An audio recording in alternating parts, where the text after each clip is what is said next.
Okay, students, good morning. Today we will be learning the poem Amanda, of which we have completed the summary before. So, after summary, today we will be learning the main poem. So, please pay attention to me. Okay, come to the point.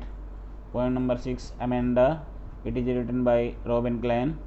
So, pay attention here. Every child feels that she or he is controlled and instructed not to do one thing or another.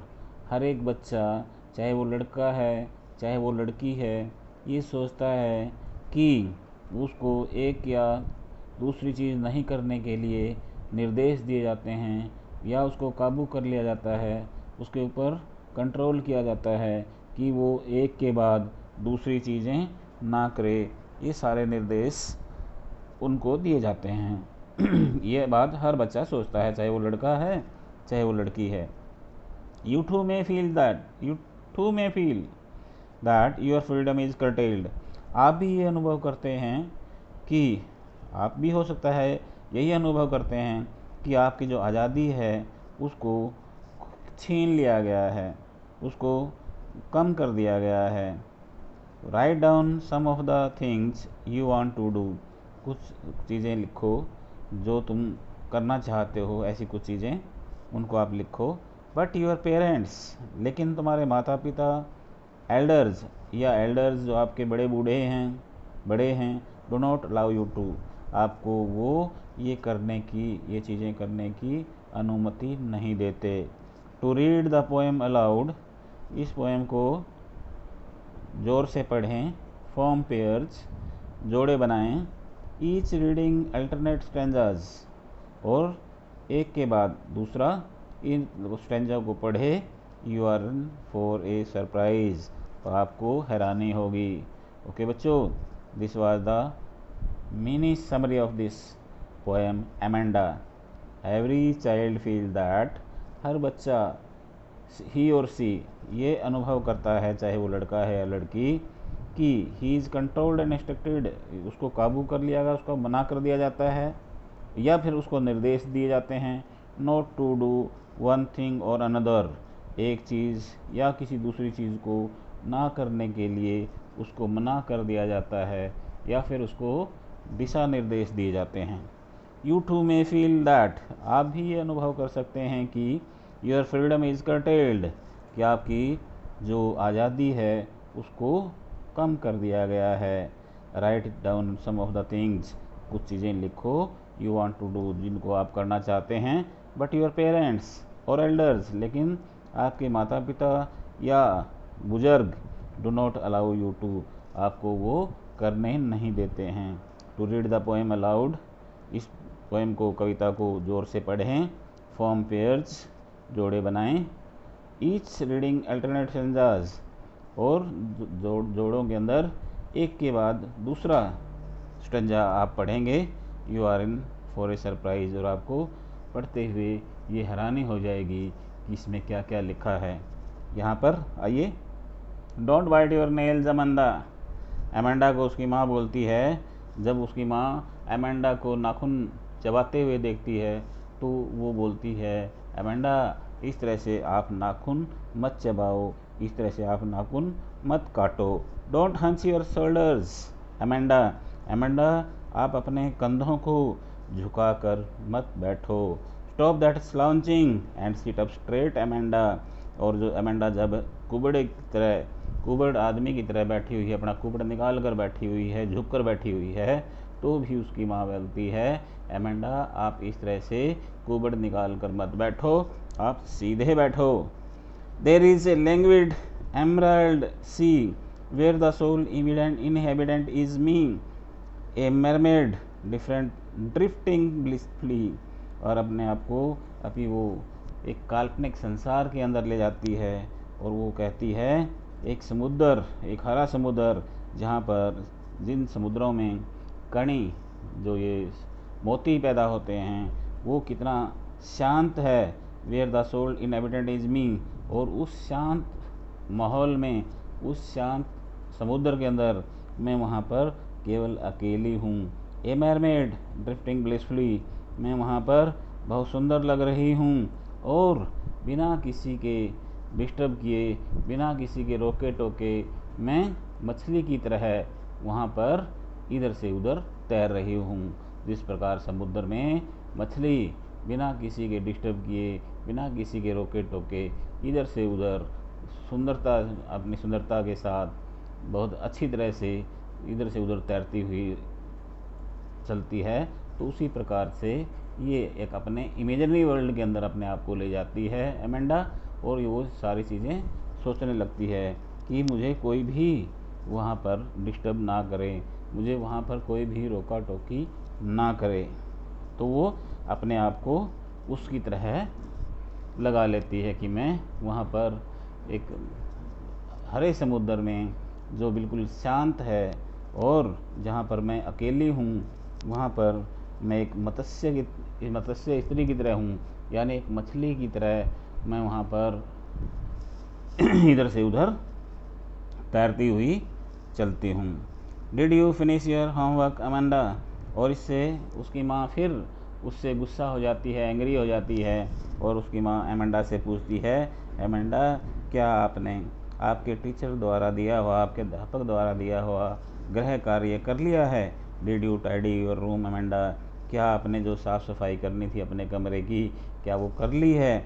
I thought I told you to clean your shoes, और मुझे याद है कि मैंने आपको ये भी बोला था कि आप अपने जूते साफ़ कर लें। एमेंडा, आप अपने जूतों को पॉलिश कर लें। क्या ये सारा काम आपने कर लिया है?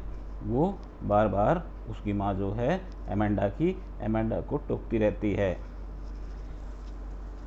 I am N orphan roaming the street.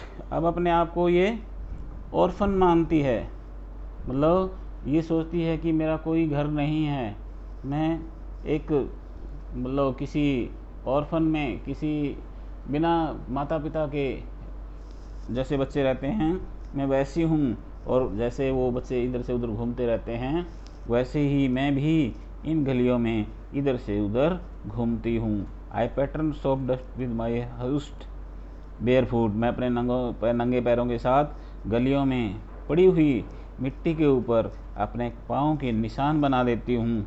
The silence is golden, the freedom is sweet. और जो ये साइलेंस है, जहाँ पर कोई भी शांति है, वो एक सुनहरी शांति जो है एक सुनहरी चीज़ होती है, और जो स्वतंत्रता है वो बहुत ही अच्छी होती है।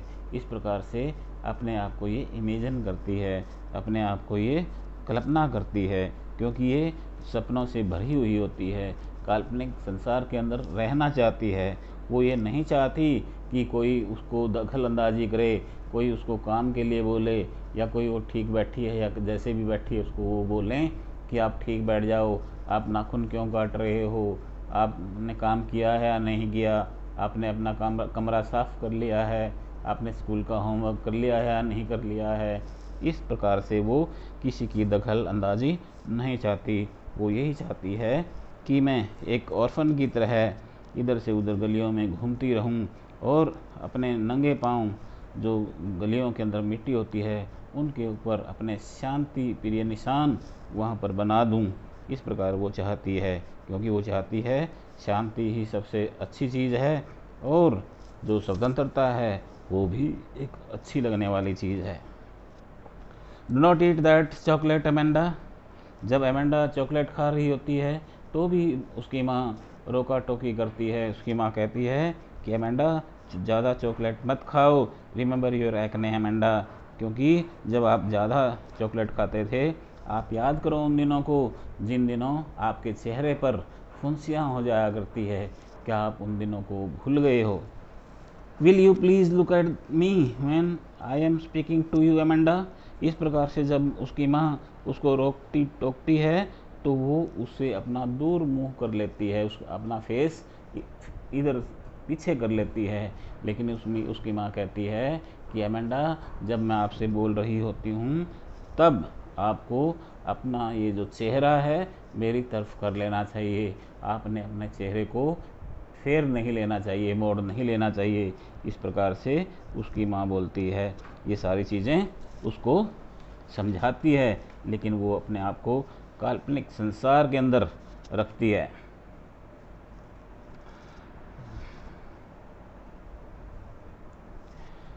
I am Rapunzel, I have not a care. Life in a tower is tranquil and rare. I will certainly never let down my bright hair. फिर अमेंडा जो है अपने आप को काल्पनिक संसार के अंदर ले जाती है और वो कहती है कि जिस प्रकार से रैपुंजल एक बहुत ही सुंदर लड़की, सुंदर औरत जो अपने दुर्ग में रहती थी, उससे अपने आप की तुलना करती है। वो कहती है कि मैं रैपुंजल हूँ और मुझे किसी की परवाह नहीं है। Life in a tower is tranquil and rare. दुर्ग में जीवन जो है बहुत ही शांतमय होता है और एक विशेष होता है। I will certainly never let down my bright hair. और मैं रैपुंजल की तरह कभी भी अपने सुनहरे बालों को नीचे नहीं होने दूंगी। वो ये सारी कल्पना करती है और अपने आप को एक सुंदरी समझने लग जाती है। अपने ही मन में वो एक सुंदर रैपुंजल की तरह अपने आप की तुलना करने लग जाती है। Stop that sulking at once Amanda. फिर उसकी माँ उसको बोलती है उसी टोन में कि देखो अमेंडा, आपको जल्दी ही, आपको अति शीघ्र क्रोध नहीं होना चाहिए किसी के ऊपर, क्योंकि जो पेरेंट्स, जो एल्डर्स चीज़ें सिखाते हैं वो जीवन में काम आने वाली चीज़ें होती हैं। इसलिए जब भी पेरेंट्स आपको किसी चीज़ के लिए मनाही करते हैं या किसी चीज़ के लिए कुछ आपको सलाह देते हैं, उसको मान लेना चाहिए, न कि आपको उनके ऊपर क्रोध आना चाहिए। आपको किसी भी प्रकार का क्रोध उन बातों के ऊपर नहीं आना चाहिए। ये अमेंडा की माँ अमेंडा को बोलती है। You are always so moody Amanda, क्योंकि अमेंडा तुम बहुत ही जल्द क्रोधित होने वाली लड़की हो। ऐसा नहीं होना चाहिए, क्योंकि जितने भी पेरेंट्स हैं, जितने भी एल्डर्स हैं, वो अपने बच्चों को अच्छा ही सिखाने की कोशिश करते हैं। इसलिए आपको मेरी बातों पर जल्दी क्रोधित नहीं होना चाहिए। Anyone would think that I nagged at you.